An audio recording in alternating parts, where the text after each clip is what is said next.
Hello all, welcome to my channel. 25 size bye shirt எப்படி stitch பண்ணுறதுன்னு பார்ப்போம். பாய் ஷர்ட்டில் ஃப்ரண்ட்டில் உள்ள ஓப்பன் தான் ஃபஸ்ட்டு மடித்து தைக்கணும். அதுக்கு நம்ம 1.5 இன்ச்சு அகலம் துணி ஓப்பனுக்காக விட்டுருந்தோம். அந்த 1.5 இன்ச்சு அளவு உள்ள துணியை உள்பக்கமாக மடித்து வெளிப்பக்கம் கூடி ஓரமாக தையல் போடணும். அதுக்கப்புறம் இன்னொரு பக்கத்தையும் ஃபஸ்ட்டு இப்போ நம்ம வலது பக்கம் தைச்சிருக்கோம், இடது பக்கத்தையும் கரெக்டாக விடணும். இப்போ நான் வீடியோவில் காமிச்சபடி இதே மாதிரி விட்டிங்கன்னா ஸ்டிச்சிங்க்கு உங்களுக்கு வலது பக்கம் இடது பக்கம் மாறாமல் இருக்கும். நான் இதில் உள்பக்கம் வெளிப்பக்கம் அடையாளப்படுத்தாமல் இருக்கேன். அதனால் இப்படி கரெக்டாக விட்டோம்னா வலது பக்கம் இடது பக்கம் மாறாமல் வரும். இப்போ வலது பக்கம் உள்ள பட்டியில் மட்டும் வெளிப்பக்கம் கூடி 1.5 இன்ச்சு கேப்பில் ஒரு தையல் போட்டு எடுத்துக்கிடணும். இந்த ஓப்பன் பீஸ்க்குள்ளே கேன்வாஸ் வச்சும் தைக்கலாம், இல்லை துணியை கொடுத்தும் தைச்சி நல்லா ஸ்ட்ராங்காக ஸ்டிச் பண்ணலாம். நல்லா எம்போஸ்டாக இருக்கும். அடுத்து நம்ம பேக் சைடில் யோக்கை ஜாயின் பண்ணணும். பேக் சைடில் வெளிப்பக்கம் ஒரு யோக்கு, உள்பக்கம் ஒரு யோக்கு வச்சு கரெக்டாக 3 யோக்கும் ஈக்குவலாக இருக்கிறபடி வச்சு சென்ட்ரு கரெக்டாக உட்காரணும். வச்சு இப்போ ஒரு ஸ்டிச் போட்டு எடுத்துக்கிடணும். 1/4 இன்ச்சு அகலத்தில் ஒரு ஸ்டிச் போட்டு எடுத்துட்டு அதுக்கப்புறம் இதை உள்பக்கமாக திருப்பி ஒரு ப்ரெஸ் தையல் போடணும். அதாவது இந்த 2 யோக்கையிலையும் விரித்து விட்டு சட்டையோட பின்பக்கம், அதாவது பேக் சைடில் பின்பக்கம் இருக்கும்ல, அந்த பக்கம் உள்ள யோக் மேலே ஓரமாக ஒரு ப்ரெஸ் தையல் போட்டு எடுத்துட்டு இப்போ ஷோல்டர் ஜாயின் பண்ணணும். பேக் சைடோட உள்பக்கமும் ஃப்ரண்ட் சைடோட உள்பக்கமும் ஒன்றா இருக்கிறபடி வச்சு, அதாவது 3 ஷோல்டர் இருக்கும், அதில் நம்ம 2 ஷோல்டரை மட்டும் ஸ்டிச் பண்ணணும். பேக் சைடில் உள்ள வெளிப்பக்கம் உள்ள ஷோல்டரை விட்டுட்டு உள்பக்கம் உள்ள ஷோல்டரில் மட்டும் உள்பக்கமும் ஒன்றா சேர்றபடி வச்சு வெளிப்பக்கம் கூடி ஒரு ஸ்டிச் போட்டு எடுத்துக்கணும் 1/4 இன்ச்சு அளவுக்கு. அதே மாதிரி அடுத்த ஷோல்டரையும் ஸ்டிச் பண்ணி எடுத்துக்கணும். 3 ஷோல்டரையும் சேர்த்து ஸ்டிச் பண்ணலாம். அது கொஞ்சம் பிகினர்ஸ்க்கு கொஞ்சம் சிரமமாக இருக்கும். இது தையல் தெரியாதபடி அதாவது தைக்கணும். இன்னும் ஒரு ஷோல்டர் இருக்கும் பேக்கில், அந்த ஷோல்டரை உள்டாவாக அப்படி திருப்பி விடணும். இப்படி திருப்பி எல்லா துணியையும் உள்ளே வச்சுக்கணும். 2 ஷோல்டருக்குள்ளேயும் வச்சு துணி பிடிச்சிடக்கூடாது. எல்லாத்தையும் உள்ளே நல்லா தள்ளி விட்டுட்டு ஏற்கனவே தைச்சிருக்கோம்ல ஷோல்டர் அளவு அதே ஸ்டிச் மேலேயே ஒரு தையல் போட்டுக்கணும். உள்ளே தள்ளியும் போடக்கூடாது, வெளியே தள்ளியும் வரக்கூடாது. 2 ஸ்டிச் போட்டு எடுத்துக்கிடணும் ஸ்ட்ராங்காக ஷோல்டரில். அதுக்கப்புறம் வெளிப்பக்கம் திருப்பி விட்டுறணும். திருப்பி விட்டால் இப்படி தான் இருக்கும். பிசுறு உள்ளேயும் தெரியாது வெளியவும் தெரியாது. இன்னொரு ஷோல்டரையும் அதே மாதிரி இப்படி பிரட்டி விட்டு ஜாயின் பண்ணி எடுத்துக்கிடணும். இப்படி தைக்கும்போது துணி பிடிச்சிடக்கூடாது. அந்த உள்ளே தள்ளி விட்டு கொஞ்சம் மெதுவாகவே தைக்கணும். ஸ்ட்ராங்காக இருக்கணும்னா 3 ஷோல்டர் கூட 3 யோக் கூட நம்ம கட் பண்ணி ஸ்டிச் பண்ணிக்கலாம். ஷோல்டரில் 2 ஸ்டிச் போட்டு எடுத்துட்டு இப்போ பிரட்டி உள்ளே இருக்கிறத அப்படியே நம்ம எடுத்து விடணும். இது மாதிரி எடுத்து விட்டால் பிசுறு உள்ளேயும் தெரியாது, நம்ம தைச்ச தையல் வெளியவும் தெரியாது.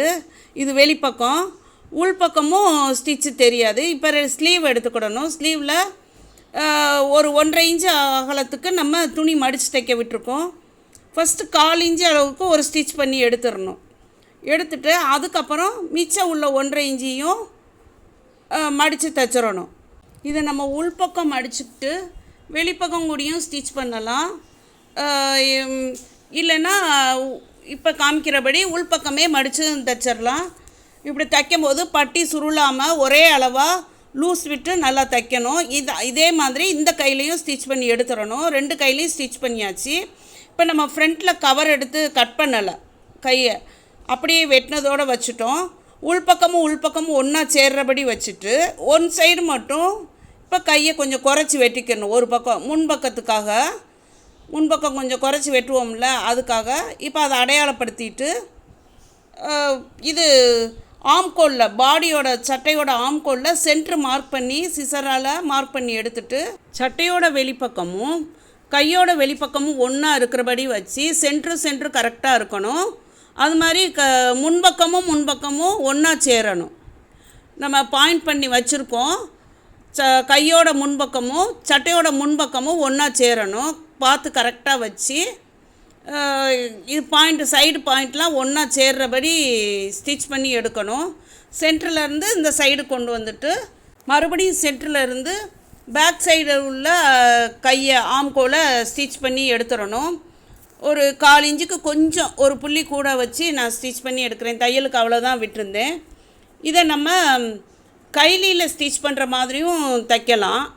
நான் ஓவர்லாக்கு போட்டுக்கலான்ட்டு இப்படி தைக்கிறேன். அதாவது கைலியில் நம்ம துணியை விரித்து விட்டு ஒரு துணி மேலே இன்னொரு துணியை வச்சு பிசுறு தெரியாமல் மடித்து தைப்போம். அது மாதிரி தான் பாய் ஷர்ட்டுக்கு பெரும்பாலும் தைப்பாங்க. நான் இது கேர்ள்க்குரிய சட்டைனால நம்ம ஜாக்கெட்டுக்கு ஸ்டிச் பண்ணுற மாதிரியே ஸ்டிச் பண்ணிட்டேன். 2 தையல் போட்டு எடுத்துட்டு ஓவர்லாக் போட்டு எடுத்துக்கிடணும்.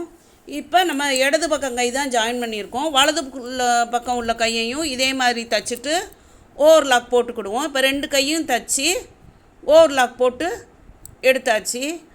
அதுக்கப்புறம் சட்டையோட சைடை பேக் சைடையும் ஃப்ரண்ட் சைடையும் ஒன்றா சேர்க்கணும்.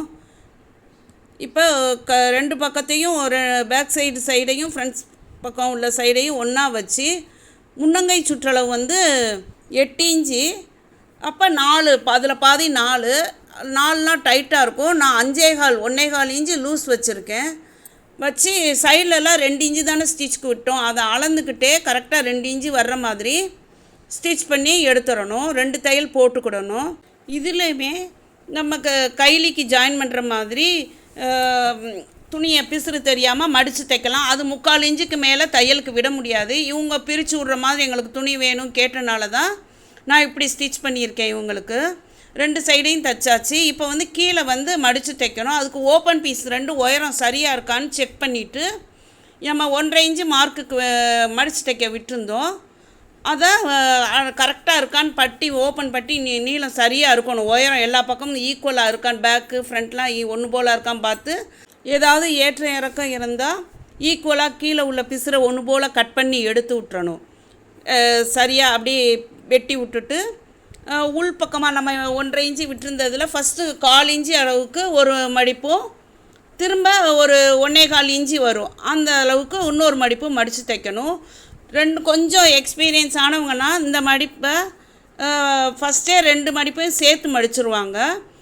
நான் வந்து ஃபஸ்ட்டு 1/4 இன்ச்சு அளவுக்கு மடிச்சுக்கிறேன். அப்போ தான் பட்டி வந்து கொஞ்சம் கரெக்டாக ஒன்று போல் வரும். இப்போ 2வது நம்ம மடித்து தைக்கும்போது ஒவ்வொரு இடத்துல சின்ன சின்ன சுருக்கு வர்ற மாதிரி வரும். அந்த கீழே வந்து அந்த நான் இப்போ வைக்கிறேன் பாருங்கள். இந்த சுருக்கு வந்து வெளியே தெரியாது. இந்த சைடு ஜாயின் பண்ண இடத்துல மட்டும் அப்படி கொஞ்சம் வித்தியாசம் வரும். பட்டி சுருளாமல் இருக்கணும். ரொம்ப இழுத்து தைக்கக்கூடாது. அளந்துக்கிட்டே தைக்கணும். டேப்பை வச்சு அளந்துக்கிட்டே, இல்லைனா ஃபஸ்ட்டே எவ்வளோ மடிக்கணுமோ அதை மார்க் பண்ணிவிட்டு அதுக்கப்புறம் தைக்கணும். இப்போ பட்டி ஸ்டிச் பண்ணியாச்சு. வெளியே கூடி இன்னொரு தையல் 1/4 இன்ச்சு டிஸ்டன்ஸில் போட்டு எடுத்துக்கிடணும். அடுத்து இந்த காலர் கட்டிங் ஸ்டிச்சிங்கை அடுத்த வீடியோவில் பார்ப்போம். Thanks for all. Please subscribe my channel.